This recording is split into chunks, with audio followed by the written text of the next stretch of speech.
Hello, I'm Seth, the topless editor-in-chief of Forbidden Origins Comics, and I'm just here to say that if you don't like Final Fantasy VII Remake because it's not faithful to the original, you're a coward. There's a lot of buzz going around, especially on TikTok, about Expedition 33, a recent indie game in the vein of classic JRPGs like old Final Fantasies or Chrono Triggers or Lost Odysseys, all the old stuff. And because Expedition 33 is a generational masterpiece, a lot of people feel the need to put down other games in order to lift it up. For some reason, because gamers like to do that. And of course, modern Final Fantasy has taken quite a hit, especially since they've moved away from turn-based RPG combat for more action-oriented stuff. Like, I'm wearing a Final Fantasy 16 t-shirt, and that game has very similar combat to the Devil May Cry series. In fact, even using the game's combat director. And in particular, I've been seeing a lot of hate directed towards Final Fantasy VII Remake and Rebirth. Now, Rebirth is my game of the year from last year. I think it's an incredible game. I stuck through the over 100 hour plus video game experience over several months, and I really wanted more. So while I typically do not like longer games because I tend to think that video game companies bloat them up in order to satiate customer demand and to justify its price, the world of Final Fantasy VII Rebirth was good. Hey, kitty, stop. Was good enough that I wanted to stay in it more. Isn't that right, Jalapeno? You fucking hate me. Final Fantasy has been a series all about reinvention. Each video game takes place in its own distinct world with its own distinct characters. There are separate eras of Final Fantasy from the original, traditional, more fantasy-focused Final Fantasy games for the first 6, and then you have 7 and 8, which are more sci-fi focused, more grounded, Then you go back to 9 with its more traditional focus. 10 is a weird fucking hybrid of everything. 11's an MMO, 14's an MMO, 12 plays like an MMO, but it's not an MMO. It takes place in fucking Final Fantasy Tactics, which is also another genre upon itself. So Final Fantasy is no stranger to shaking things up. But here's the thing. So people have been wanting a Final Fantasy VII Remake since the PS2, essentially. The original PS1 game is old, so you can tell just by looking at it. The graphics aren't really all that great. A lot of Gen Z would probably bounce off of it. A lot of Gen Alpha. My wife, who is older Gen Z, I'm the younger millennial. Whenever she looks at a PS1 game, she thinks it's the ugliest fucking thing she's ever seen. Meanwhile, I'm playing games like Sorry We're Closed, which intentionally tries to go for the PlayStation 1 aesthetic. But that's neither here nor there. A lot of people wanted Final Fantasy VII Remake just because of the graphics, right? Final Fantasy is known for pushing the boundaries in terms of graphics. A lot of us used to watch the old intros to Final Fantasy games on YouTube and go wow, that shit looked like a movie. Final Fantasy still looks incredible, by the way. It seems like a lot more game companies are going after that aesthetic, though.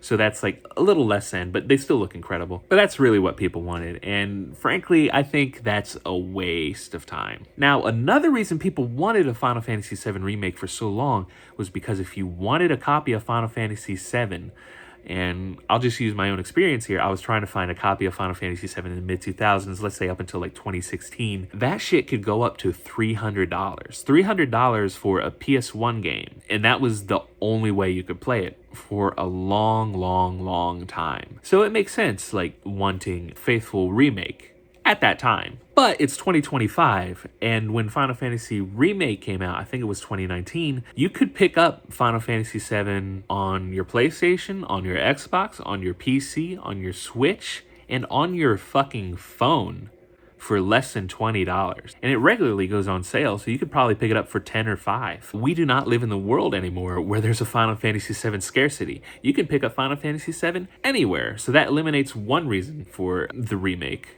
But people were enamored by that PlayStation 3 Final Fantasy VII demo. They saw how incredible it looked.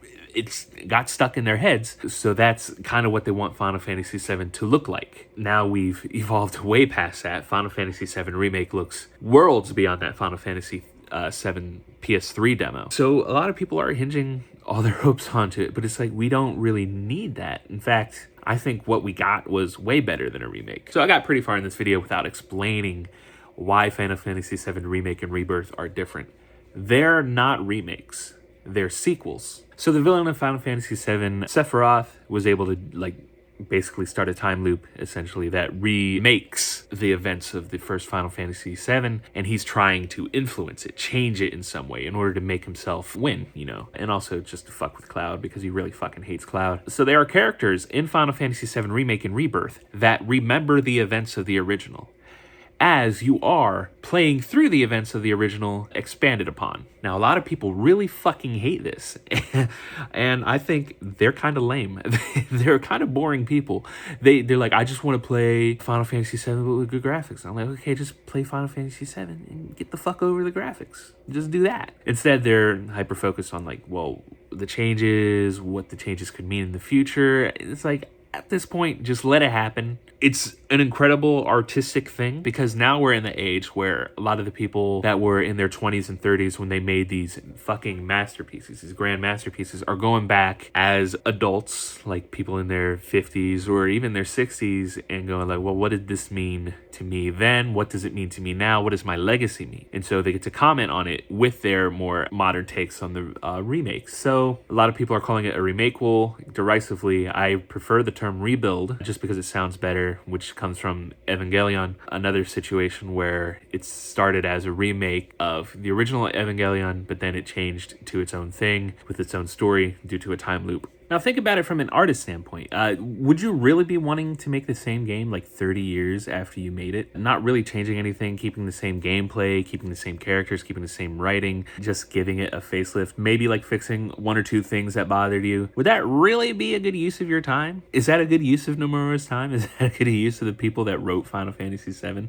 I really wouldn't think so. In fact, I would just give that project to another developer. And to be fair, they were going to do that with CyberConnect 2. CyberConnect 2, the people that made Ashura's Wrath and the Naruto games, they were going to do it, but they ran into a lot of trouble. They were going to make it episodic. Just because the game Final Fantasy VII is so big, it's hard to do it justice without splitting it up. So they brought it back in the house under Nomura, and you're thinking, well, what does this game mean to us now, 30 years later?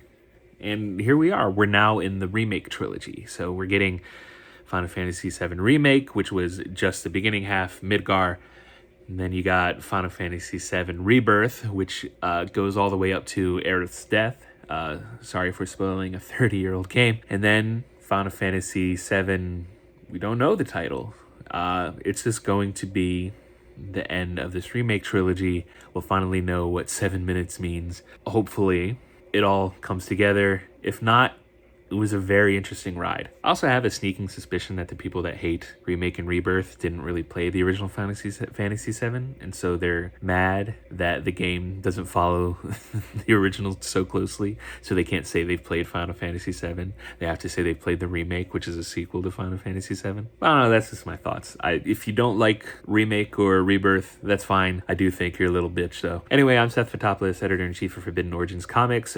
These Lies End in Death issue 2 is releasing this August. We have included ads from two indie comic book makers. The first is Alley Cat by Gregory Guidi, and the other is Birth of the Stars, Odyssey of the Dust by Camirian Brooks. Thank you for reaching out to us. Your ads will be in issue 2 of These Lies End in Death this August. Join our Discord, like, comment, subscribe, and all that, and have a good day.